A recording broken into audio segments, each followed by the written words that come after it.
My name is Dorothy. I am 27 years old. I live in London. My family is very rich. We have a big house. But my parents are very strict. They tell me what clothes to wear. They decide who I can talk to. They choose my friends. My mother said, "You must be perfect, Dorothy." She believes I should always look perfect. But I do not want this kind of life. I want to live my own life. I want to make my own decisions. One evening, my parents told me they found a husband for me. He is a rich man. He comes from a very powerful family. I had never met this man before. My heart felt heavy. I said, "No, I cannot marry him. I do not love him." But my parents did not listen to me. They said that love is not important for marriage. They said that status and family name are the only important things. I felt sad and angry. I knew that I could not stay in this house anymore. So that night I took some money. Then I left the house. I walked for many hours. Then I saw a nightclub. I had never been to such a place. My parents would never allow it. But now there were no rules for me. I decided to go inside. There I saw him. His name was Warren. He was tall and handsome. Warren walked towards me. He said, "You look a little lost." I said, "Maybe I am." We talked for a long time. It felt like we had known each other for years. He asked about me, but I did not tell him much about my family. I felt a strong connection to him. He made me forget my worries. When the club closed, it was very late. Warren asked me, "Do you want to come back to my place?" I said, "Yes," so we went to his apartment. We laughed a lot. Warren kissed me. That night, I stayed with him. The next morning, I woke up in Warren's bed. I knew I had to tell Warren the truth. I said I ran away from home. Warren looked at me and said, "You can stay here, Dorothy." I smiled. I did not tell him about my family's wealth. I only told him my parents were strict and controlled my life too much. Weeks passed. I felt safe with Warren. I washed my own clothes by hand. I helped clean the dishes after meals. Warren told me his biggest dream was to become rich. He wanted to buy nice cars and big houses. I listened to him with interest. One morning, Warren said, "Dorothy, you should talk to your parents. They must be very worried about you." I shook my head. I replied, "No, if I talk to them, they will make me go back home. I do not want that." Warren said, "Maybe they have changed. Perhaps they truly miss you now." He continued to talk about my parents for many days. He said it was the right thing to do. I thought about it. I missed them a little. At last, I decided to call my mother. When she heard my voice, she began to cry.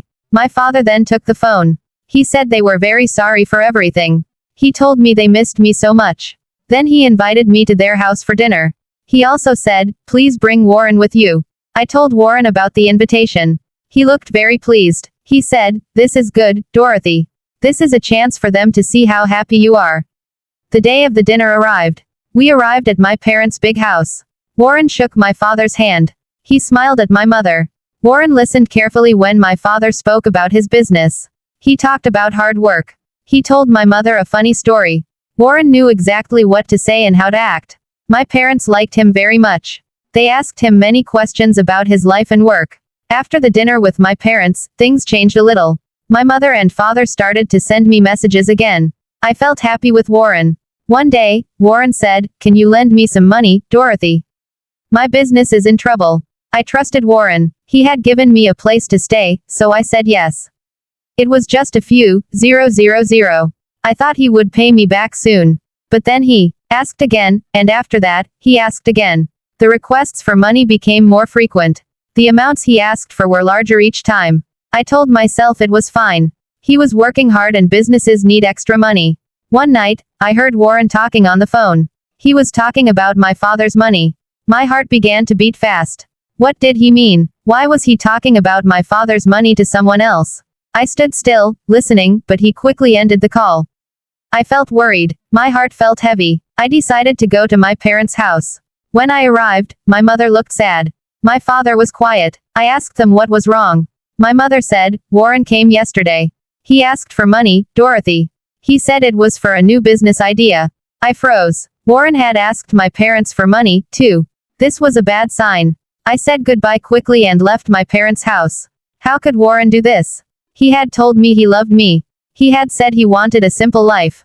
Now it seemed he wanted a rich life, but not by his own hard work. I arrived back at our apartment. Warren was there. I looked at him and said, "Did you ask my parents for money?" Warren said, yes, but I did it for us, Dorothy, for our future.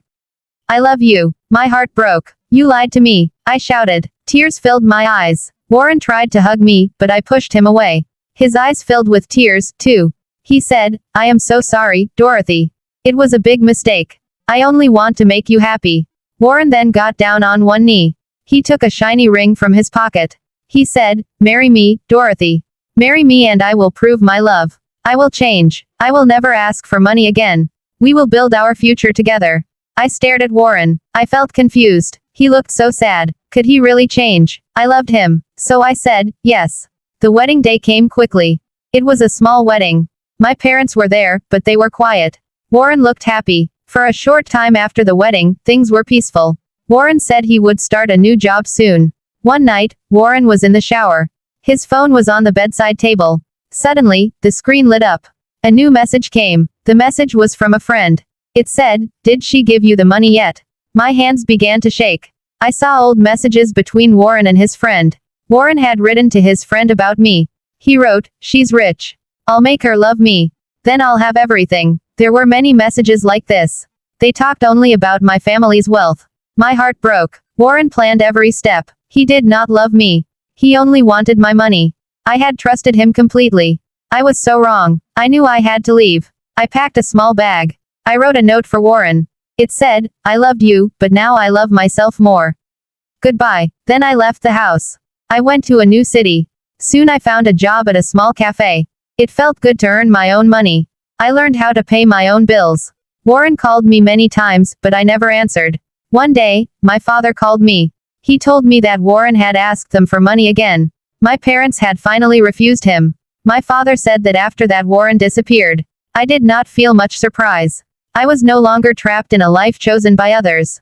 I was truly free. I was building my own life.